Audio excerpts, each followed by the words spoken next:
Hello and welcome to my podcast. Do me a favor, subscribe to the Keim Report wherever you get your podcasts. You're watching on YouTube, hit that like button, hit that subscribe button. You can find us there as part of Ampire Media. That's AMPIRE. Always much appreciated when you tune in. Don't forget, I'll be doing the live stream show with Bram Weinstein, the voice of the Commanders, at 7:30 p.m. Eastern Time, Tuesday night. Then I'll have a keys and prediction to the Cowboys game on Thursday. Woo-hoo. So, and don't forget, you can read my work on ESPN.com. Going to have a story up on Thursday. Talk to Jackie Taylor, Sean Taylor's daughter. Going to have a big story on her. She earned a Division I volleyball scholarship, and she's trying to carry on the legacy of her father with her own athletic exploits and how she's embraced that legacy, what it's been like for her with that. So impressive young lady. So anyways, that'll come out Thursday on ESPN.com. So look for that at that time. I'm going to get to some of the film review in a minute. I'm going to go over some Sam Howell stuff, some running back stuff, some negative big play stuff, all sorts of things. Listen, we all know there was a lot of bad from that game. I'm not here to sit there and go over I'm not going to sit there and nitpick on the offensive line because we know that guys they're going to be replacing a lot of guys. We know they need some help there. Sam Howell's part of the future. A guy like KJ Henry, is he part of the future? Brian Robinson, part of the future. So I'm going over a lot of those guys. Benjamin St. Juste, part of the future.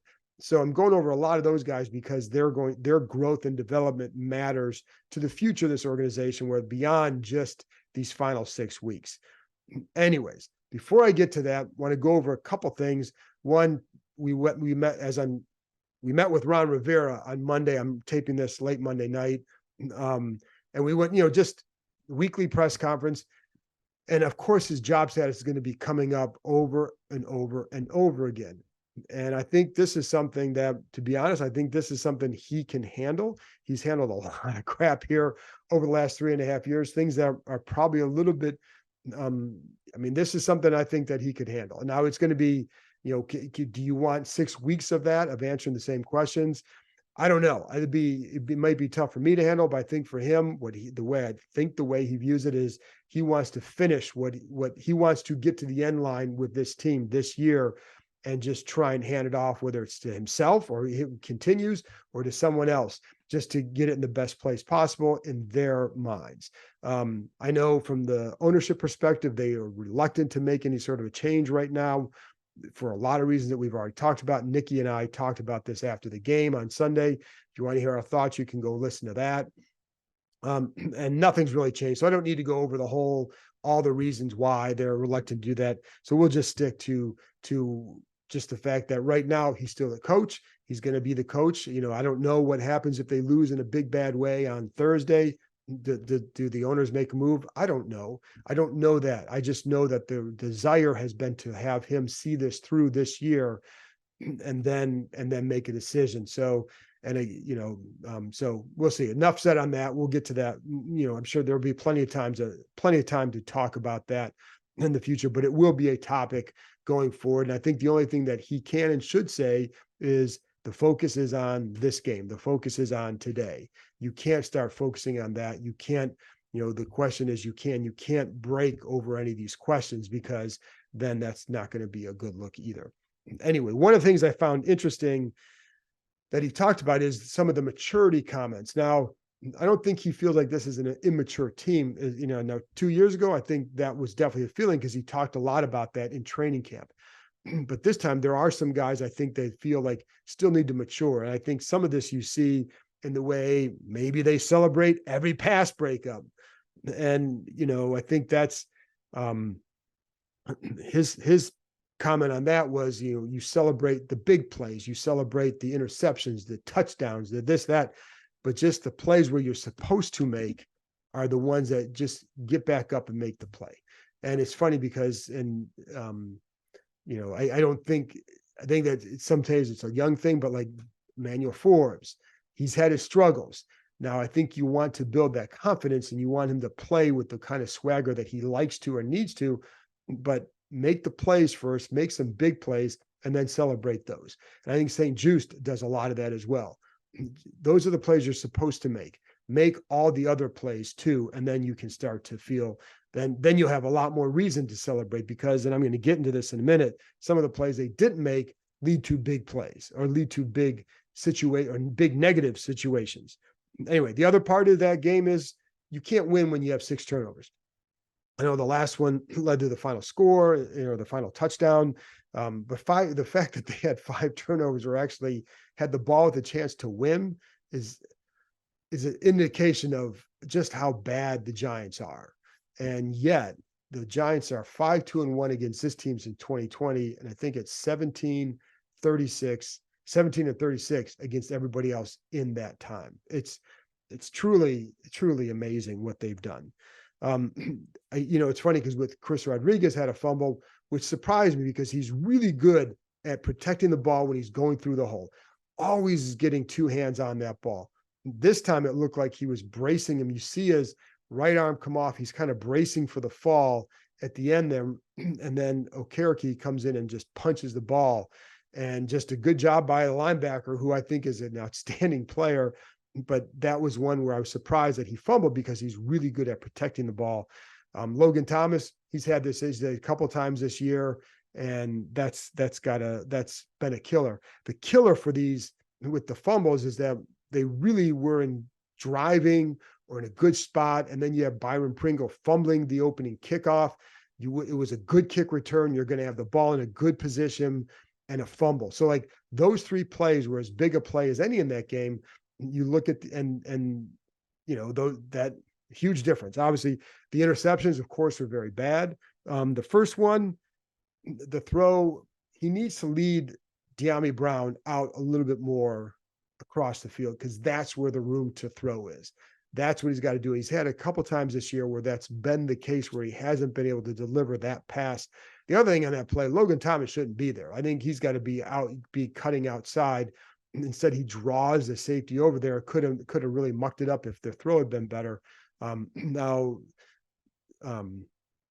that was the 3 there. That was just not a good throw on that one, and he's got to be better. And so that wasn't good. It's a first down play, so you don't want to see a turnover on a first down play. It's not like would have been like a punt on first down. How's that? Does that make you feel better? I didn't think so. The second one under duress, looked like the arm was impacted. Certainly up for grabs, not very good. Again, that was the 3rd down, and I think it was 3rd and 8, something like that. It was like a bad punt. How's that? It would have been like a 30-some yard punt. But if you either throw the ball away because you really didn't have something there, then you can maybe have Tressway boom one. Maybe you're pinning him inside the 20 instead of giving him the ball at the 35. And I think, it's funny because there are a couple of times where I felt like I wondered if, we saw those plays against New England, some of those terrific, like, how did he do that type throws? And this is the other side of that equation sometimes where you're trying to force things because you've made these big plays. And so you force it a little bit, and it ends up to be a big negative in some of those situations. But anyway, the third one, he was trying to throw it out of bounds. And it's funny because that's what he said after the game. Now, during the game, when you're watching it live, I thought he was trying to Logan Thomas because it was almost a perfect pass to him. But turns out he's trying to throw it out of bounds. And so that's an unfortunate play. The other impression from that game is Dexter Lawrence is fantastic. And I think he might be the most disruptive defensive lineman that they faced all year. He controlled them. That dude is he's as responsible as anybody on that Giants team for both those wins because he destroyed them in the first game. And part of the reason they made the change from Nick Gates to Tyler Larson is because of stoutness inside. Dexter Lawrence is just a great player. He is playing at an all-pro level this year, and the change did not help. He still controlled that game. And what I really like about him, first of all, he's very strong. You watch him he keeps his hands in tight a lot of times, gets inside your chest and gets off there.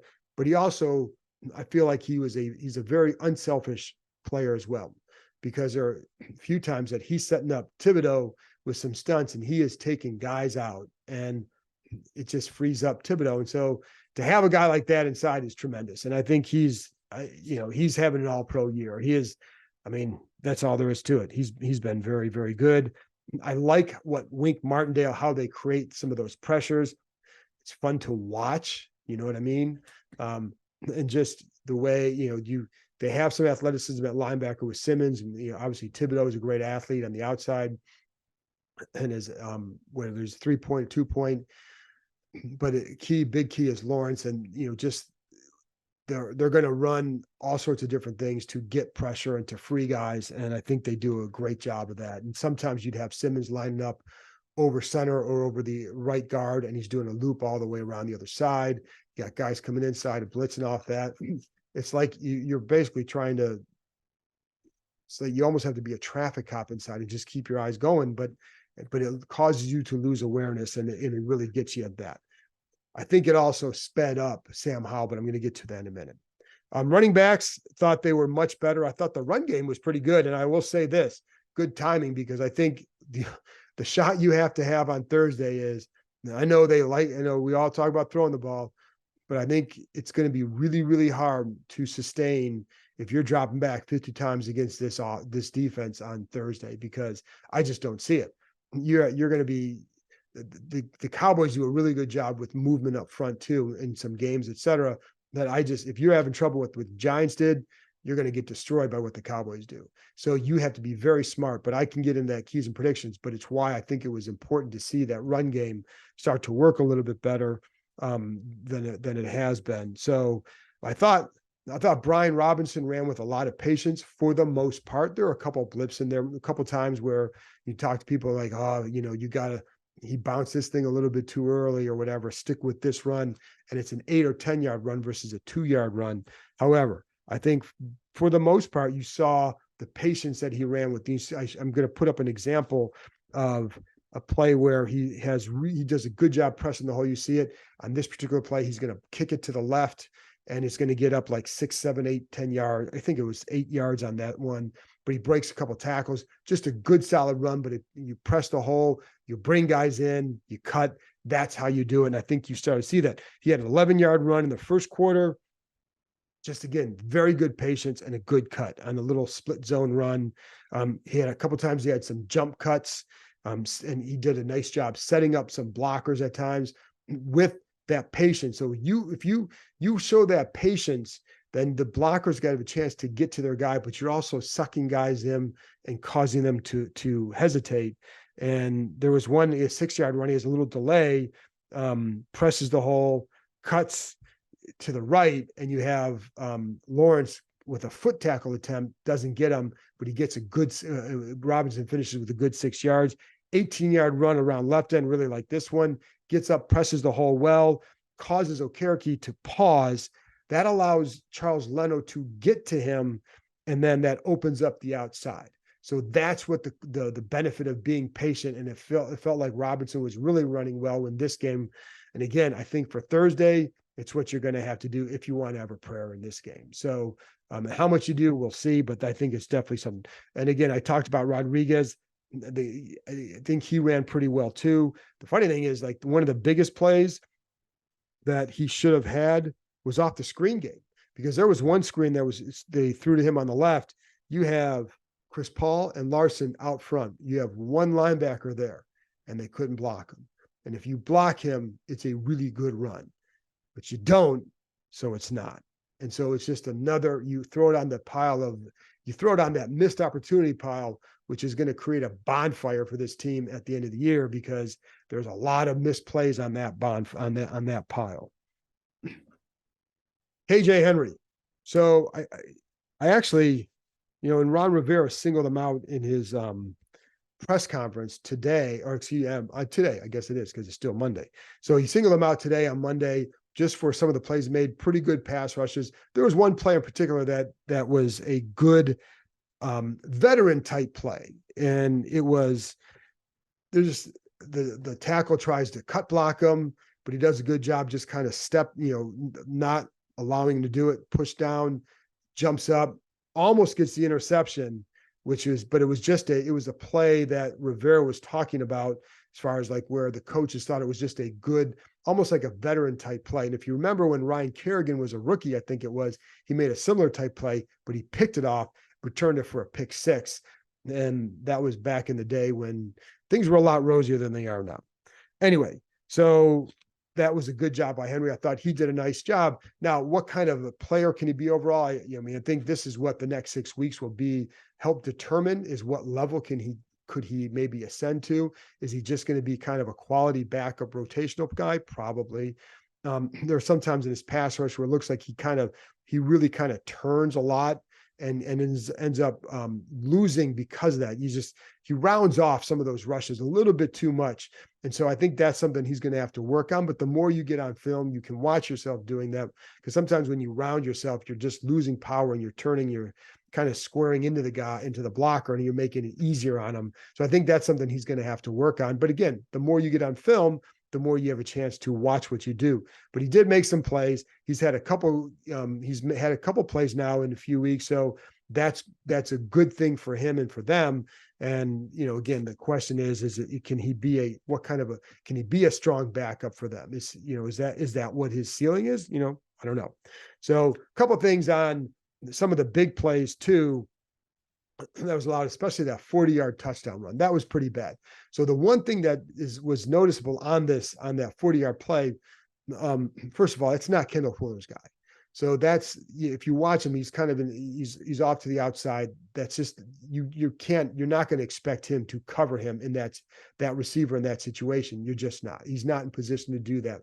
So you need help. So what you saw there right before the snap is Percy Butler was shouting something. He kind of making a gesture, and he's shouting something to, up in front of him. You have Cam Curl going with the motion guy. You have Danny Johnson on the right covering. And I don't know that Johnson heard the call, because what should happen is that he's going to stay back and cover the guy coming across, and then Kendall Fuller's coming over the top to help with that. But you have Percy Butler taking the guy, I think it was Hodges, number 18, going up. And so then everybody's got it covered, and it's just, no harm, no foul. And you may get him for a sack, because maybe everybody's covered.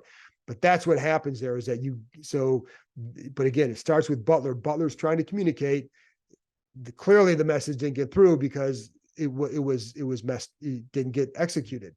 So for whatever reason, and, I don't know, I just know that that's what happened.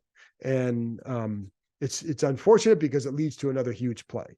Then you have Butler, to be honest, has actually been kind of playing fairly well the last couple of games. The hard part is, I say that last week he had the missed tackle on the long touchdown run, which was a killer. But aside from that, it's actually been much better for him lately. And I think, that play again was not on him, and it was not on Fuller.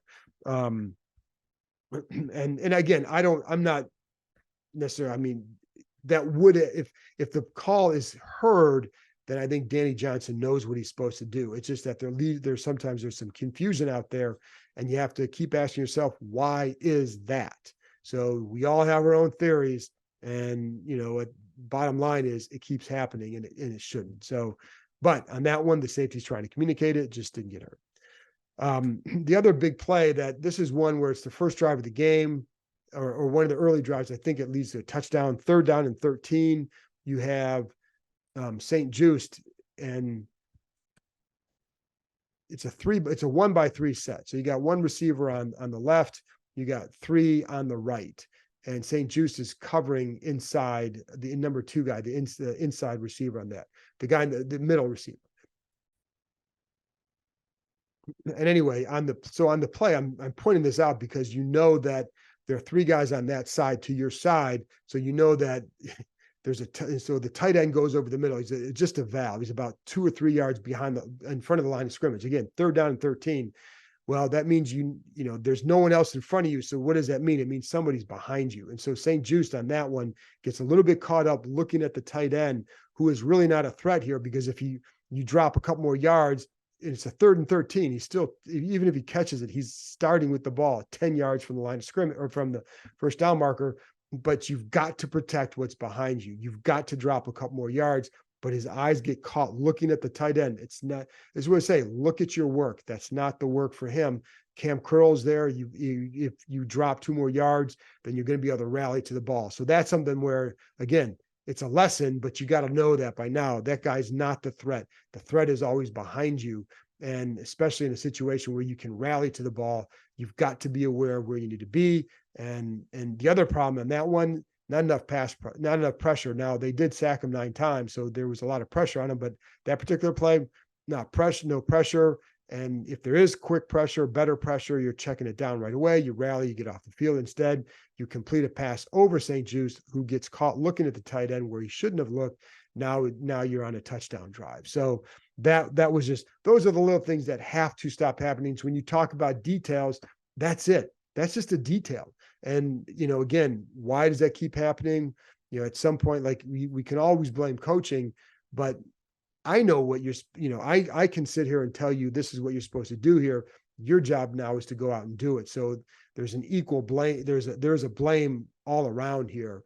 But the bottom line is, as you're saying this, I'm saying the same thing. Doesn't matter. It keeps happening. Get it fixed one way or another. That's the job. So let's get to Sam Howell, because that's the guy that matters most here in the development for this franchise, for him, et cetera.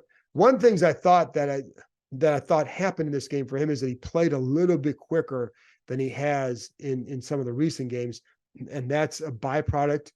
This is one of the things when you have the pressure that he's had on him in terms of pass rush, that it's natural at some point to get sped up. Now, I haven't seen him sped up like this in other games to this. It wasn't like it was boom, boom, boom, boom, right?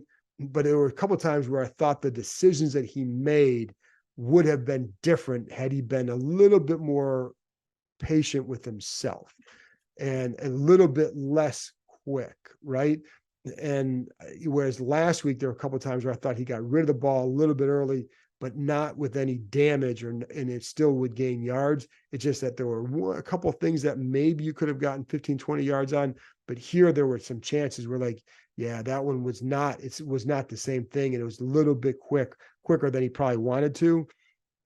I think that first pass in the red zone, if you remember, it was a first down where he throws it to Logan Thomas. That's an example too, where you get to that drop and boom, you're out.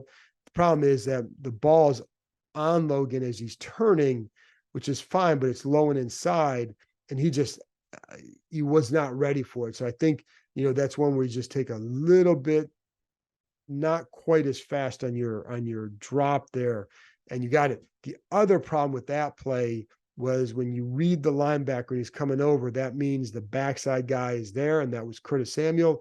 Would have been a touchdown. But again, I think it's still a touchdown to Logan if it's at a little bit better pace and rhythm. And the pace and the rhythm of the pass game against the Giants just never is there. And I think it's just that there's a disruption up front that they just can't handle, which is why you have to be concerned for Thursday. And it's why they're going to have to invest a lot in this group in the offseason. All right. So there were a couple times too, where, you maybe you hit your plan step, and then there was one to Terry McLaurin where it's like you hit that plan step and you got to kind of hitch a couple times for a slant inside. And, are you just do you feel sped up because it's rushing? I don't blame him. This pass rush has got to him in New York, of course, 6 sacks. And it's the first time he's faced a team like that for a second time. So I wouldn't be, and I think Wink Martindale kind of can get in your head a little bit with things. The funny thing is they sent, in the first game, they sent a five-man pressure 22 times. This time it was only 10. So it wasn't like they were doing a lot, but you can screw with the guy's head and make, you can show some things and get them to think that you're going to do it and maybe back out of some things. You send some overload. So it's really a 4-man rush, but an overload, and that can get you sped up as well. And I think it all kind of had effect at times, not completely. It's not like listen, this is Nikki and I talked about after the game. It's not a linear progression here. It's here's another game to put in your bag that you can learn from. Here's another game you can put in your bag to learn from. And you start to learn, like, what are you learning from all these? What are the constant themes or common themes throughout these games? It's not okay, today, you're not writing your journal. Today I learned this and I'm going to be better here. Well, there are things you can learn from it, but it's usually just applying its pieces of the puzzle here. And you get another one. It's like, okay, make sure you're getting to your plan step at the proper pace. Now, we'll also say sometimes the receivers, are not running it at their pace too. There's one time where there was like 3 receivers in an area where there were like 2 guys kind of could cover you. And like, that's never acceptable. But a lot of that is the release off the line, how you're coming off the line, and the pace you're supposed to be going at. If you're all going the same pace, you're all going to get there at the same time. And it's not always the good thing. So, and it leads to a clogged area, and that's details of the game. And, one of the things I thought with Bieniemy that, we heard a lot about details and how he's going to be better. I think there are some things that they are, but it's not clean. It's not clean. That's why there's more that this group has to go through, or that there's more that this group will go through. But I think the rest of the season really is about what can this offense do? Will they get better? If so, where? And I think this is one of the things. There was a bubble that, it looked like a bubble, but it really wasn't, to Pringle to the right side. And I put bubble in air quotes because it looks like a bubble, except that the 2 receivers that side, who normally in a bubble would be blocking, it was Dotson and McLaurin, they're running routes. So I don't know why Howell went to him right away, because it almost looks like then, okay, is this a swing pass safety valve? But it didn't. It didn't look like that's where he should go. And in fact, you have Dotson breaking open over the middle. There's a good pocket. You have Dotson coming over the middle. Would be like 15, 20-yard game, but he's open. He's going to be open. And it's not just because he's thrown over here. You see the linebacker reacting, like there's a gap that he's getting to. It's a well-designed play. So I'm not sure why Howell went there so fast, because it wasn't like the rush dictated that he needed to get rid of it now. And that's just one where maybe you're just sped up a little bit mentally, and that's the result of it. And by the way, on that play, the next play, it's a sack. So then that kind of disrupts the drive. So it's, again, throw down the missed opportunity bonfire that we're going to have at the end of the year for this season. Then, but I mean, that's what happened, because the pass to Pringle lost like 2 or 3 yards. So not a good sequence, but it starts with just you don't need to get rid of the ball that fast. Not every time, especially when there's no rush, and especially you see that look, and Dotson's going to be open. On the last series, there was one play where he throws it away. I think it was like a first down. He throws it away out of bounds. This one, he does get out of bounds. Again, there is some pressure coming, but you have Logan Thomas over the middle. And if you get it to him, because he's open and it's in your vision, you get it to him, he may get 10 yards. He's crossing midfield. There's still, at that point, if he would have crossed midfield, maybe gets to the 45, there would have, at that point, when the play started, it was like 1 minute and 19 seconds left. So there'd have been more than a minute left when you get there. They did not get to that point until there were like 29 seconds left. That's how long it took to go from here to here. And and it's some of it, throws it out of bounds. So he saved himself that, which is fine. But again, take a minute. You got it here. The pocket didn't suggest that you had to do it right now. I just think that sometimes they just sped it up a little bit. And the funny thing is, I don't worry about how Howell gets affected by these games, because he's always bounced back, and people there do not worry about him. I think they are convinced that they have their guy. And, I think these last 4 weeks are an example of why you want to see it take some time. Let it play out. You don't need to make a decision now. His decision isn't going to be made. The decision on Sam Howell is not going to be made today, tomorrow, Thursday, or Friday. So it's going to be, take these 17 games. What did you see? What do you like? How do you evaluate it? And whoever's coaching next year will then make the decision. I mean, again, if it's this staff, if it's Bieniemy, it's going to be this kid. If it's someone else, who knows? Because we don't know what a new GM or a new coach would like or want. But you give, just see how it goes for 70 games. You don't measure a guy by 3 games, by 4, by even 10 or 11. You measure it, go for the course of the season. Let's see where he goes. And that's worth watching as it goes. Now, the other thing is, it's the same thing, it's the same thing like Thursday against Dallas. They're going to have a really good pass rush. So it's not like it's all on Howell, like everything rests on him as far as, well, if he doesn't do well, it's all his fault. Well, that's not the case, because there are definitely times where he bails them out because, Dexter Lawrence gets through and he sees it and he steps over and he gets away from it and he gets 20 yards. Shoot, the touchdown run was a hell of a run. And, he's able to squeeze up inside there. So there are a lot of plays that kid makes, even in a bad game for this team. There are definitely some plays that he makes where you say, okay, there are always flashes of good, and you saw it, but some of these ones that haven't showed up as much certainly showed up the other day. Yeah, and but the other part is on the touchdown drive late in the game where Dotson scores. First of all, I really like that play because you have Thibodeau starts rushing inside. Howell keeps his eyes up, just kind of takes a couple steps to his left, keeps his vision and put himself in a better position to make that throw to Dotson on the out, in the corner of the end zone, just a front corner of the end zone, just a really good throw, but a nice job by Howell, eyes up, step, boom, bullet. And it's just a nice, accurate throw. Had a good ball to De'Ami Brown several plays before that Brown drops.